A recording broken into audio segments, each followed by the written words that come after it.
quickly run you through the papers this morning. We'll start off with Vanguard newspapers, which is taking a look at the link between the economy and the health sector. Take a look at that lead story there. Nigerians struggle as high drug prices fuel health crisis. There's one thing for us to complain about food, there's another thing for us to complain about the high prices of drugs, which is an essential. Nobody wants to be sick, but when they are, they don't have any choice. They have to take this medicine to feel better. I'm hoping that this is something that government will look specially into. Look at this. Out-of-pocket payments on the increase. Patient care threatened. Rising costs force resort to herbal remedies, traditional healers. Worry over unpredictable effectiveness of traditional medicine. Well, this is where it is. This is what usually happens now. I remember reading an anecdote just over the weekend, somebody talking about how he went to get medicine for cold for his children. And turns out that, the cost was coming up to over 40-something thousand naira. And he quickly Googled, natural remedies for cold. And everything came to less than, maybe 3,000 or so. And he said it was effective. But hey, when the illness is serious, when it is, I know there are herbal remedies for everything, if only we are able to get our research properly. But this is really worrisome because we do know already that there are standard drugs in orthodox medicine, which is what a lot of people use in the country to get remedy, to get cure. If those drugs are now unaffordable for everyday people, then indeed we have trouble on our hands. And that's what the Vanguard newspapers is highlighting this morning. Yota. The Daily Trust newspaper leads with lead by example. Nigerians reply Tinubu. That's what the Daily Trust is leading with. It says sacrifice, lead by example. And a lot of other stories there, but you see a graphic illustration of what's going on in Borno State, and you see the Professor Zulum's picture inset in that space. But move on just below the nameplate. Tinubu didn't replace Murtala Mohammed Way with Soyinka. FG is another story. But that big one, lead by example, ties into the call by the president to Nigerians to sacrifice. It says there's a lot that needs to be done to move Nigeria from where it is right now to where it ought to be. And then the replies are pouring in from different quarters, lead by example. You can find more on that story on page 4. You find more on that. That's it.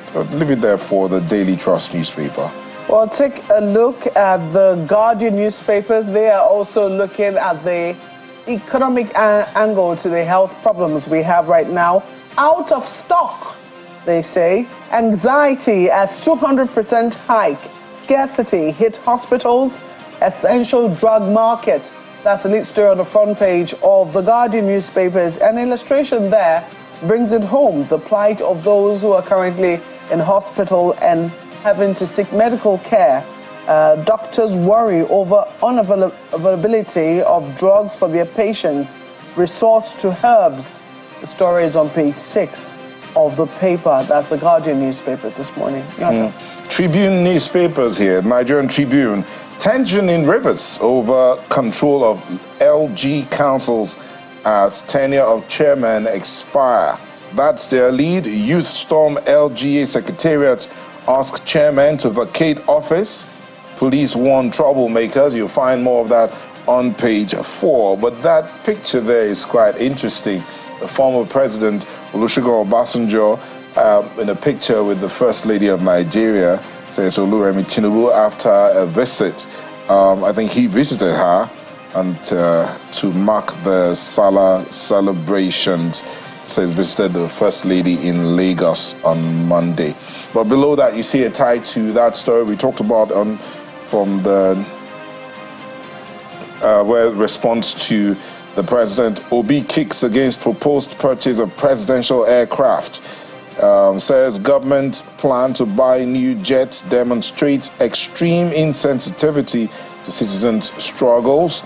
The sad one beside that, Nigerian pilgrim dies of heat stroke on Arafat Day. These are quite a number of stories in the front page of the Tribune there, but the other one just above the nameplate, cholera, Nigeria must prevent spread to schools. That's coming from the UNICEF, and that's one that's really interesting. What efforts are being put in place to ensure that the cholera does not spread to the schools?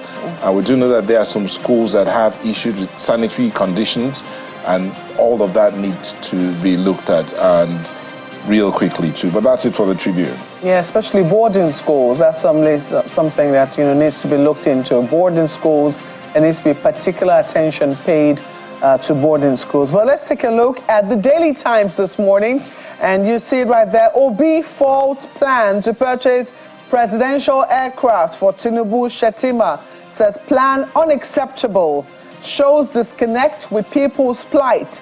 Flays construction of 21 billion naira official residence for VP and economic hardship. The story is on page 2 of the paper. Yes, indeed.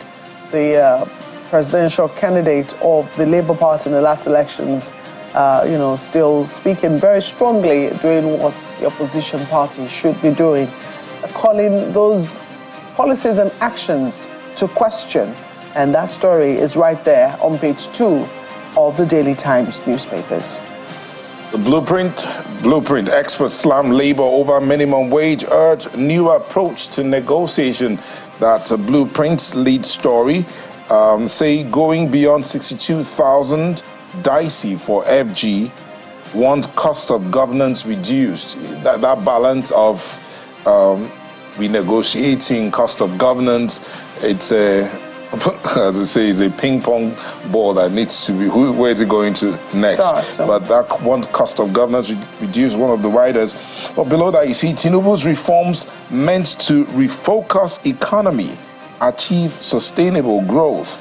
That's credited to Abdul Razak. That's it for the Blueprint newspaper. And Business Day has this one: PFAs. Pension fund administrators face pressure from retirees as federal government fails to pay pensions. That's a lead story right there. Government last paid 13.89 billion naira pension in 2022. Experts canvass stronger legislation, reserve fund to protect industry. That's a lead story on the front page of Business Day. That's something very disturbing, that if PFAs are under pressure and government hasn't remitted its own side to the pension fund, that's certainly something to worry about. Because yes, while we're negotiating a new wage for workers, we do know that sometimes the pensioners don't get a review of their own pensions, and they are most hard hit by the economic crisis. So if there is no review of what their take home is, the least that can happen is that they should get it as and when due. But that's the lead story on the front page of Business Day. New Telegraph is what I have here. Says Salah spending triggers naira scarcity nationwide. Was spending that much? POS operators charge 100% commission, claim bank officials. NURTW food vendors sell naira to them at exorbitant rates. Wow. It looks like this has now come to stay, this selling of naira. I don't get. It's that question of greed and how we no cash in many banks' ATMs. 152 commercial motorcycles missing in Delta during festivities. What has 152 commercial motorcycles disappearing got to do with naira scarcity? Well, go to page 3 and 26 to get more on that. That's their lead story. But this other one, just below that picture, again, ASU rejects new varsity counseling governing councils. Say list made up of retired politicians, insists dissolved councils yet to conclude tenure. Abia APC members petition Tinubu say only 2 nominees are party members. Page 2 and 5. Plenty of politicking. When do we begin to leave the politics and look at the merit of all that there is we're talking about? That's it for New Telegraph. That's a look at the papers this morning. Thank you for staying with us for the papers. We're going to be going into the discussions now, which is bordering on the crisis in Rivers State, especially with the tenure of local government chairman. Please stay with us.